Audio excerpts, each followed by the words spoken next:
Welcome to அச்சு வீட்டு சமையல். விநாயகர் சதுர்த்தி வருது. சூப்பராக ஒரு கொழுக்கட்டை படுத்தலாமா? அதுக்கு முன்னாடி எங்கள் சேனல் சப்ஸ்கிரைப் பண்ணிக்காங்க. வாங்க எப்படி செய்யுதுன்னு பார்க்கலாம். கடாயில் ஒரு 1/4 கிளாஸ் தண்ணி ஊற்றிக்கலாம். 1 கப்பு வெல்லம் சேர்த்துடலாம். வெல்லத்தை நல்லா கலரி விட்டுடலாம், இல்லைன்னா அடி பிடிச்சிடும். 1 கப்பு தேங்காய் சேர்த்துக்கலாம். கொஞ்சம் போல எள்ளு சேர்த்துக்கலாம். நல்லா கலந்து விட்டுருவோம். இது நல்லா கட்டியாகணும். ஏலக்காய் பவுடர் சேர்த்துக்கலாம். கொஞ்சோண்டு கல் உப்பு சேர்த்துக்கலாம். இப்போ நல்லா கட்டி ஆயிடுச்சு. இது ஆறினோன்னு இன்னும் நல்லா கட்டி ஆகிடும். இது இறக்கிடலாம். இப்போ ஒரு கடாய் வச்சிடலாம். 1/2 கப்பு தண்ணி சேர்த்துக்கலாம். கொஞ்சம் போல் உப்பு சேர்த்துடலாம். தண்ணி நல்லா சூடாகட்டும். 1 கப்பு மாவு சேர்த்துடலாம். 1 கப்பு மாவுக்கு 1/2 கப்பு தண்ணி. நல்லா கலந்து விட்டுடலாம், இல்லைன்னா கட்டி ஆகிடும். அங்கங்கே கட்டி பிடிச்சிரும். நல்லா கலந்து விட்டுட்டு நல்லா தட்டு போட்டு கொஞ்சம் நேரம் மூடி வச்சிடலாம். இப்போ நல்லா பிணைஞ்சிடுவோம். கையில் எண்ணெய் தடவின்னு சூடாக இருக்கு மாவு. நல்லா பிணைஞ்சிட்டு உருண்டை பிடிச்சிடலாம். ஃபஸ்ட்டு உருண்டை பிடிச்சி வச்சுட்டு அதுக்கப்புறம் திரட்டுவோம். ஒரு பிளாஸ்டிக் கவர் வச்சுட்டு கொஞ்சோண்டு எண்ணெய் சேர்த்துடலாம். அதில் 2 பக்கமும் எண்ணெய் சேர்த்து விட்ருவோம்.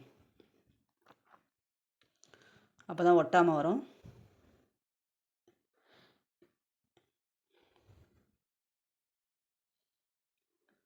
இப்போ மூடிடலாம். இப்போ ஒரு கப்பு வச்சு நல்லா அழுத்தி விட்டுருவோம். ரவுண்டு ஷேப்பில் நல்லா வரும். வந்துச்சு பாருங்கள், நல்லா ரவுண்டு ஷேப் வெடிப்பு இல்லாமல் வந்திருக்கு. பூர்ணத்தை அதில் வச்சிடலாம். இப்போ அதை மடித்து விட்டுருவோம். அவ்வளோதான், மடித்து விட்டாச்சு. இப்போ ஒன்று ஒன்றா இதுமாரி செஞ்சிடலாம். பாருங்கள், ஒரு வெடிப்பு இல்லாமல் வந்திருக்கு.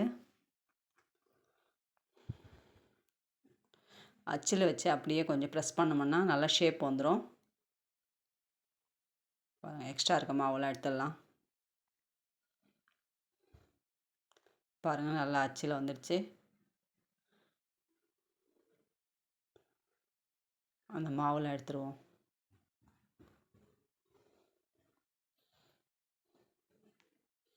இப்போ தட்டில் வச்சிடலாம்.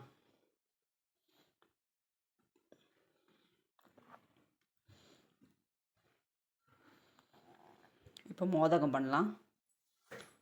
அந்த பிளாஸ்டிக் அச்சில் போட்டுருவோம். நல்லா அமுத்தி விடலாம். எண்ணெய் தடவிட்டு அதுக்கப்புறம் மாவு வச்சிடலாம். நல்லா அழுத்தி விடணும். அப்போ தான் அச்சு நல்லா ஷேப்பாக வரும்.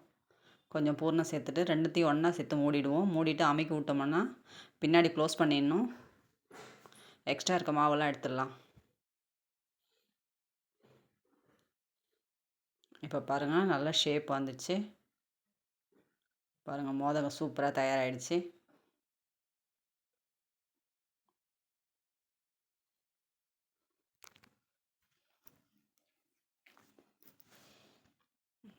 இப்போ ஸ்டாண்டில் வச்சிடலாம். இடியாப்பம் ஸ்டாண்டில் வச்சுருவோம். கொஞ்சம் போல் மாவு இருந்தது, அது இடியாப்பம் பிழிஞ்சு விட்டுட்டேன். எக்ஸ்ட்ரா மாவு இருந்தது. இப்போ இட்லி கூட நல்லா தண்ணி சூடானோடனே இப்போ அந்த ஸ்டாண்டை தூக்கி அது உள்ள வச்சிடலாம்.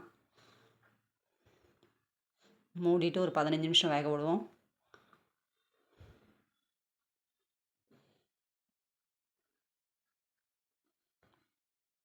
இப்போ 15 நிமிஷம் ஆயிடுச்சு. திறந்து பார்க்கலாம். நல்லா வெந்திருக்கு. ஸ்டாண்டை மெதுவாக எடுத்துடலாம்.